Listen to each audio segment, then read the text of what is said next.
Are you ready for today's lesson? So today's lesson is going to be kind of similar to the last lesson about materials. We're going to cover clothing patterns today. Clothing patterns. Okay, so let me go ahead and open up that presentation for you guys and share my screen again. All right, here we go. Share my screen one more time. All right. So I'm going to start from the very beginning. What is this class? Hello, hello, hello. Welcome to fashion, art, and design. It was so hard to pick one word for the title. Like, I wanted to talk about fashion, but then if I talk about fashion, I know I want to talk about art. And if I talk about art, then I have to talk about design. So it was hard for me to pick one word. So I squeezed them all into one class because I find that there's a lot of overlap. So we're going to do a mishmash. We're going to mix up some class. This is Rihanna, some beautiful, beautiful, beautiful designs that she's also known to wear. Oh my gosh, I really, really love this cover of her on Vogue. Also, fun fact, I don't know if anybody knows this, but she's pregnant. So congrats, Rihanna. Congrats, our queen, Rihanna. She is going to have a new baby. It was just announced pretty recently. I think she like posted some photos on her Instagram or something. So if you didn't know, now you know. Rihanna is gonna have a baby. Congrats. Okay. Anyway, so in this class, we're going to include several topics. Okay. A lot of the topics, of course, because of fashion, we're going to look at clothing and accessories. Clothing and accessories. Okay. Does anybody know the difference? What is the difference between clothing and accessories? Yes, I know. Oh, yes, Sophia, yes. What? Sorry, I'm just talking to myself here. Okay, yes, please, in the back, you. What do you think is clothing and accessories? What's the difference between clothing and accessories?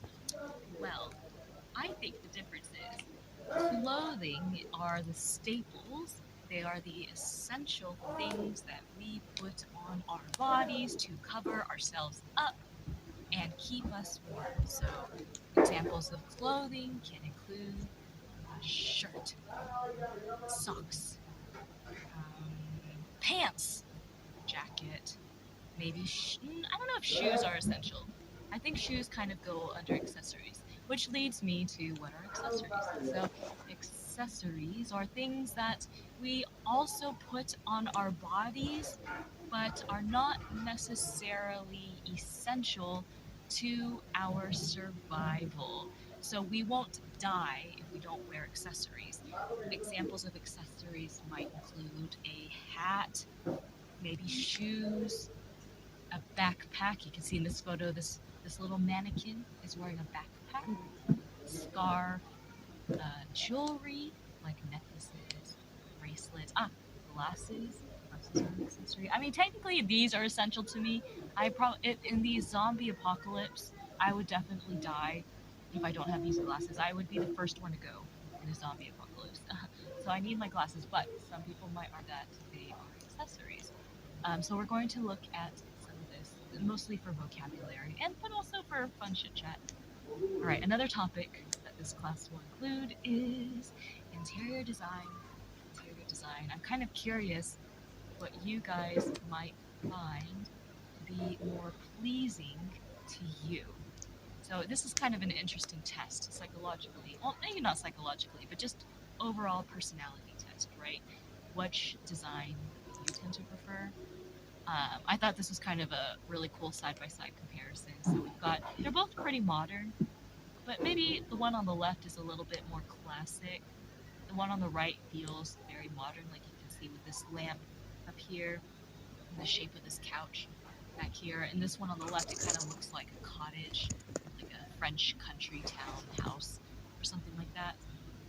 We're going to talk a lot about interior design, mostly looking at the way people designed the inside of their houses, the inside of the buildings, and how that affects the mood of the people who live in these houses. I'm curious what you guys think about interior. Is it something that affects you? Like when you walk into a coffee shop, when you walk into your friend's house, um, do the furniture, do the pieces of artwork on the wall, does lighting, the way windows are set up, how bright the lights are. Do those factors affect how you feel about the space? It does to me. It does to me. I mean, you can see my room. Like, for me, I was very careful about setting up my room because I don't know, it's always been in my personality. I have to have a space that feels really cozy and comfortable to me. So, to answer my own question about which design I prefer, I would say I prefer the one here on the left. This is more my style. I don't know about you guys. I don't know about you guys, but I tend to like a little bit more cozy, classic style. This one on the right, I do appreciate that it's minimal. It has some minimalism. I'm gonna put that in the chat. So minimalism, we're gonna talk about that in future videos. But minimalism, it's a style mostly for fashion and design, where everything is minimal. So minimal means the least, the smallest amount. Minimalism is a style where there's not much color, nothing too busy, very, very